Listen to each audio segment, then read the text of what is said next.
Assalamualaikum warahmatullahi wabarakatuh. Kembali lagi dengan saya Ahmad Bustanul Arifin. Nah, pada kesempatan kali ini saya akan menginformasikan berita gembira dari Kemenpan RB terkait adanya reformulasi yang perlu Bapak Ibu ketahui bersama. Dan saya ulangi lagi di sini Bapak Ibu, untuk video ini saya bagi menjadi beberapa bagian. Yang pertama itu ada bagian untuk pengesahan atau untuk cross check data. Kemudian yang berikutnya adalah edarannya akan dibacakan, dan ini merupakan bagian pemula bagi Bapak Ibu untuk mengetahui informasi berita tersebut.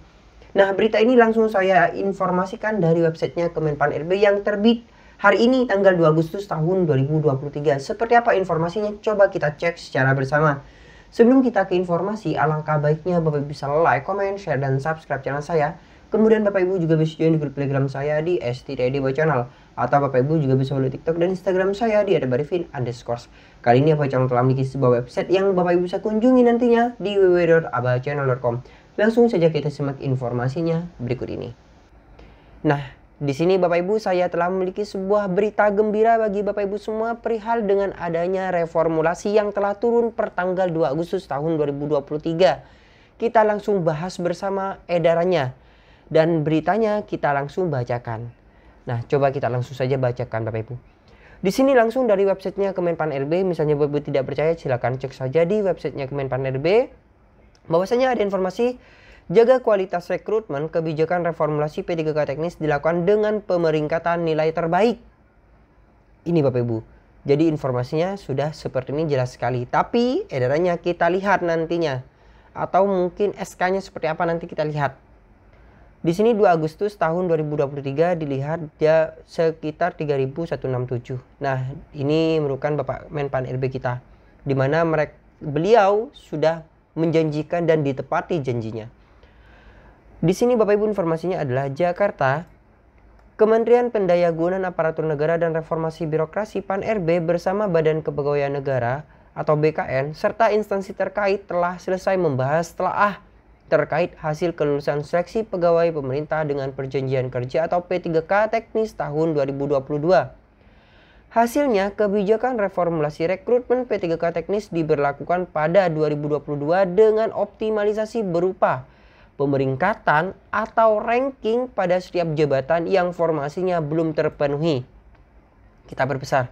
Jadi kalau di sini Bapak Ibu berupa pemeringkatan atau ranking pada setiap jabatan dan formasinya belum terpenuhi. Tapi kita jangan langsung membaca informasi ini saja. Kita langsung pada suratnya nanti Bapak Ibu. Kita kupas tuntas di video Abah Channel.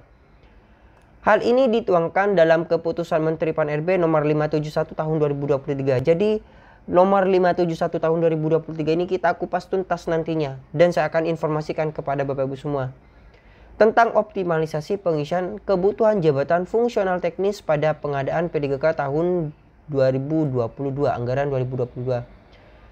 Reformulasi ini atau reformulasi nilai ambang batas seleksi kompetensi teknis ditetapkan berdasarkan nilai terendah pada jabatan yang sama yang formasinya belum terpenuhi atau pelamarnya tidak memenuhi nilai ambang batas. Artinya, jika sudah terisi, maka tidak bisa digantikan oleh nilai di bawahnya. Optimalisasi pengisian kebutuhan jabatan ini dilakukan bagi peserta XTHK 2 atau peserta non-ASN sebagai bentuk afirmasi bagi mereka yang sudah mengabdi. Ujar Menpan RB Abdul Azwar Anas di Jakarta, hari Rabu tanggal 2 bulan 8. Jadi kalau kita melihat dari informasi ini Bapak Ibu, yang pertama diutamakan adalah tenaga non-ASN ataupun XTHK 2. Nah, memang berkeadilan jika seperti itu Bapak Ibu. Akan tapi perlu diketahui untuk P3K tenaga teknis ini kan diberlakukan untuk umum. Jadi ada beberapa kandidat ataupun peserta pasti yang akan komplain. Namanya kebijakan tidak akan bisa diterima untuk semua orang. Saya yakin seperti itu Bapak Ibu. Tapi yang terpenting adalah sifatnya berkeadilan. Itu yang paling penting dan yang paling utama kalau menurut saya. Tapi kalau menurut Bapak Ibu silahkan komentar di kolom komentar di bawah ini.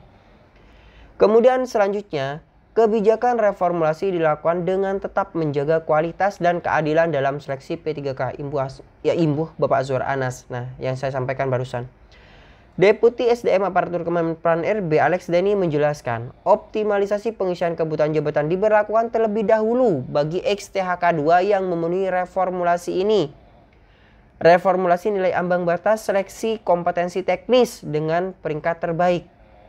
Jika masih terdapat kebutuhan yang belum terpenuhi, maka kebutuhan diisi oleh peserta non-ASN yang memenuhi reformulasi nilai ambang batas seleksi kompetensi teknis dengan peringkat terbaik. Nah, ini Bapak Ibu yang menjadi perhatian nantinya, bahwasanya di sini seleksi kompetensi teknis. Nah, apakah peringkat di situ adalah untuk kompetensi teknisnya saja atau nilai keseluruhan? Coba kita lihat secara detail di edarannya 571 tersebut, tapi kita bahas selanjutnya. Kemudian pada seleksi P3K 2022, pemerintah menetapkan 567983 dari total 1.200.429 kebutuhan nasional untuk seluruh instansi pemerintah. Jumlah tersebut termasuk pelamar prioritas untuk guru, serta penambahan nilai dalam tenaga kesehatan ASN yang telah bekerja di instansi pemerintah. Nah, kemudian berdasarkan hasil kelulusan, lanjut Alex Denny, keterisian formasi sebesar 250.432 orang lulus seleksi P3K guru atau sekitar 78,5% dari total formasi yang telah ditetapkan. Sementara untuk jabatan fungsional tenaga kesehatan yang lulus sebanyak 69455 atau 78,6%. Sedangkan P3K tenaga teknis yang dimana paling rendah dinyatakan lulus sejumlah 51687 atau 46,8%.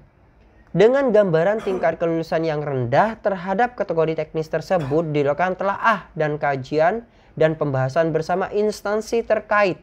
Jadi keputusannya itu bersama instansi terkait pembina masing-masing. Kemudian dilakukan optimalisasi melalui pemeringkatan pada setiap jabatan yang mengalami kekosongan di instansi masing-masing.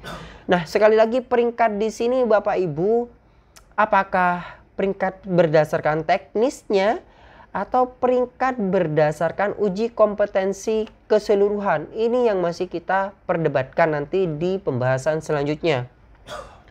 Menteri Anas menyampaikan, pada prinsipnya setiap warga negara memiliki hak dan kesempatan yang sama untuk mengikuti seleksi CASN sepanjang memenuhi syarat. Kepada saudara-saudara yang belum lulus, jangan berkecil hati karena masih ada kesempatan untuk mengikuti seleksi di tahun 2023 yang kami upayakan akan ada terobosan kebijakan dalam pengadaan ASN. Termasuk dari sisi soal seleksi agar senantiasa relevan dengan perkembangan zaman dan tetap memenuhi kualifikasi kebutuhan suatu formasi. Untuk itu, manfaatkan pembelajaran yang telah dilalui tersebut dengan sebaik-baiknya agar dapat lulus seleksi di tahun depannya. Maksudnya di tahun ini Bapak Ibu, pungkas Menteri Anas. Perlu diketahui pengadaan CSN dalam implementasinya melibatkan Panselnas, kemudian terdiri atas tim pengarah, tim pelaksana, tim pengawas, tim audit, tim teknologi, tim pengamanan teknologi, tim quality assurance, sekretariat tim pengarah, dan tim penyusun naskah seleksi. Sejumlah instansi yang terlibat dalam Panselnas diantaranya Kemenpan RB, BKN, Kementerian Dalam Negeri, Kementerian Keuangan, BSSN, BPKP, BRIN, dan beberapa instansi terkait lainnya, dan juga melibatkan instansi pembina jabatan fungsional. Adapun dalam aspek teknis, pengadaan dilaksanakan oleh BKN termasuk dukungan datanya. Jadi Bapak Ibu, untuk seleksi CASN tersebut itu tidak hanya dari Kemenpan RB, akan tapi juga ada menteri-menteri lain atau kementerian-kementerian lain yang terlibat di dalamnya, yang diberi nama dengan Panselnas, dan juga beberapa tupoksi yang telah dijelaskan di edaran ini, di informasi ini. Nah, mungkin sekian informasi kali ini, informasi bahagia kalau ini Bapak Ibu, karena sudah resmi nih, sudah resmi terbit. Tapi kita coba bahas dan kita telaah kembali, karena di situ kan untuk tenaga non ASN dan juga diutamakan untuk tenaga XTHK 2. Nah, lebih lanjutnya, lebih lengkapnya kita bahas tuntas edaran tersebut 571 tersebut. Misalnya ada tanggapan, silakan komentar di kolom komentar di bawah ini. Saya harapkan Bapak Ibu selalu memperoleh informasi terupdate dari Aba Channel ini, karena informasi yang terupdate selalu update tiap hari.